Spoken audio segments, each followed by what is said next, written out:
encontra muitas coisas que a gente vai aprendendo no decorrer da vida. E eu fiquei curioso sobre o seu processo da escrita do roteiro, né? E como você transformou tudo isso na linguagem audiovisual, porque não é fácil você Uhum. ficar imaginando. Eu imagino que a construção do roteiro você já tinha muita coisa em mente, mas como foi essa transformação toda? O processo assim de escrita foi, acho que ele partiu um pouco do, eu tinha escrito já vários outros roteiros, né? E nada era muito pessoal assim para mim, eram coisas que eles eram pessoal, mas nada, acho que ia muito fundo assim, muito profundo, não era muito profundo assim para mim. E acho que veio de uma necessidade, falar assim, eu tenho que contar uma história que seja minha, que seja uma história que tenha muito de mim e eu que eu possa me expor de alguma maneira que eu não tenha me exposto assim em filmes. E eu tive essa ideia, né, da pré-vida, e acho que a partir daí o meu primeiro, minha primeira coisa era, tipo, achar meio que uma estrutura de como que eu ia fazer. Então eu fiz uma estrutura mais ou menos do roteiro, botei vários papéis colados na minha parede para ver como que seriam as cenas, mais ou menos, como que ia acabar. E sabendo aquilo, eu comecei a escrever. Eu escrevi, mas meus primeiros drafts era mais uma maneira meio de descobrir o mundo assim que eu estava escrevendo, né? E depois, quando eu mostrei para as pessoas, entrei no laboratório de Sundance, eu comecei a minha tarefa a partir de então não era muito só descobrir o mundo, mas descobrir essas pessoas, essas almas, esses personagens e como que eu posso ficar me relacionar mais pessoalmente com esses personagens e colocar um pouco mais de mim dentro deles, né? Então logo após isso, os meus drafts depois em seguida foram meio que como que eu vou criar esses personagens, como que eu vou dar vida para eles, como que eu vou botar uma parte de mim neles. Então foi uma coisa mais assim íntima e pessoal. E depois disso, o draft que eu tive, assim, que eu terminei, era muito próximo desse que eu filmei. Legal. E eu fiquei, uma Uhum. das coisas que mais me chamou a atenção foi esse cuidado, cara, que esmero na parte da fotografia e do som, Uhum. porque a gente escuta o filme, a gente assistiu com fone, você escuta cada passar da mão no tecido. Uhum. Isso foi Uhum. algo que você já tinha planejado ou foi durante a produção? Porque me soou como parte da linguagem mesmo. Sim, sim, eu já tinha isso na cabeça, mas depois foi algo que a gente meio conversou. O cara que mixou o nosso som, ele fez, tipo, filmes, o Pantera Negra, ele fez Ah, que legal. fez até o Quiet Place também, como que é em português?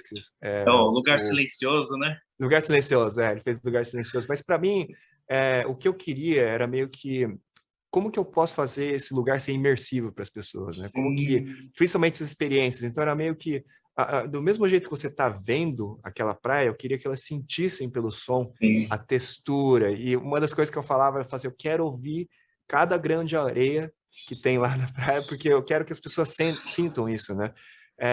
E era muito importante, como que a gente amplia esse som de uma maneira que seja real, mas ao mesmo tempo você consegue mesmo que capturar é como se você colocasse uma lupa no som, não existe isso, né? Mas como você É. faz isso? Então esse era meio meu brief assim para eles e está super certo assim, porque foi uma coisa pensada e foi uma coisa que a gente era o nosso desafio, né? Como fazer isso? Nossa, fantástico saber, porque a gente sente Uhum. isso mesmo. E é como Que se nós legal, que legal. estivéssemos Uhum. ali naquele processo Uhum. da despedida, né? Daquele momento da alma para a Sim, próxima sim. etapa, quando ele cria Uhum. todo o cenário, né? A gente se sente ali Sim, junto sim, também. sim, E a sim. Que escalação, legal. Edson, Uhum. do A escalação elenco. da foi bem interessante, assim, porque eu acho que o começo ele partiu tudo do Will, né, do personagem principal, como quem que seria essa pessoa, e depois disso era como que seriam como que eu construiria essas outras pessoas ao redor dele, né? Ele é meio que o capitão do time, e daí eu tentei meio que juntar, é quase meio que você fala a seleção, é quase meio que você está escalando um time de futebol, né? Você não pode olhar pelo só um dos jogadores, mas tem que olhar o conjunto, né? Mas começou com ele, e nisso a gente foi meio que.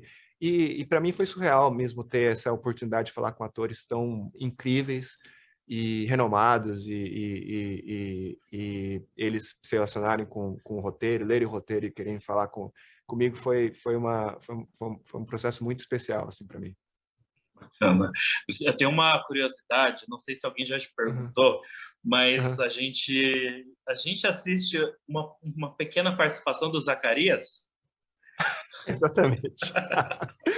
Aí, na verdade, o que acontece lá não é o Zacarias. É, é um cara que ele é cover do Zacarias.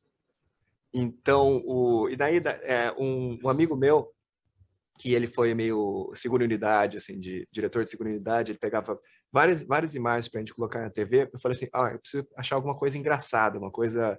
Então ele foi no show de stand-up dele e esse Ah, que cara ele legal. fazia cover do Zacarias. E daí nessa cena ele tá imitando o Zacarias. Tinha até a música dos Trapalhões que por direitos a gente teve que cortar e colocou uma outra.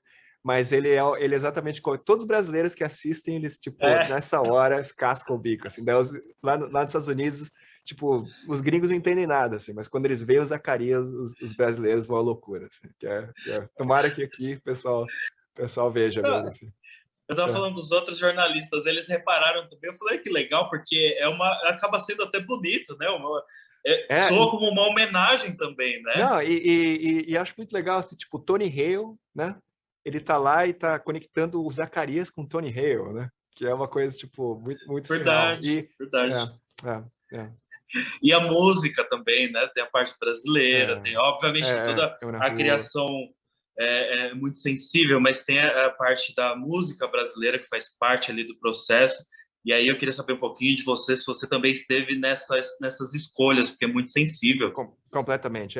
Toda escolha que você vê no filme, assim, um filme dessa dimensão, que desse tamanho e desse, você, como diretor, é uma coisa muito legal, você está envolvido mesmo, você tem voz em tudo isso. Para mim, é muito importante, sendo brasileiro, eu queria que tivesse isso no filme, né? Tivesse essa brasilidade, essa coisa que eu tenho tanto carinho, tanto orgulho, né? Então, para mim, era também uma maneira de ir. A cena sobre nostalgia, eu também queria experimentar essa nostalgia indo para São Paulo, indo para passeio de bicicleta por lá. Eu queria que fosse uma música brasileira. Muitas cenas de lá, praias, as cenas da praia foi filmada no Brasil também. Então, foi tudo pensado e vem mesmo do carinho, um carinho pelo Brasil que eu tenho.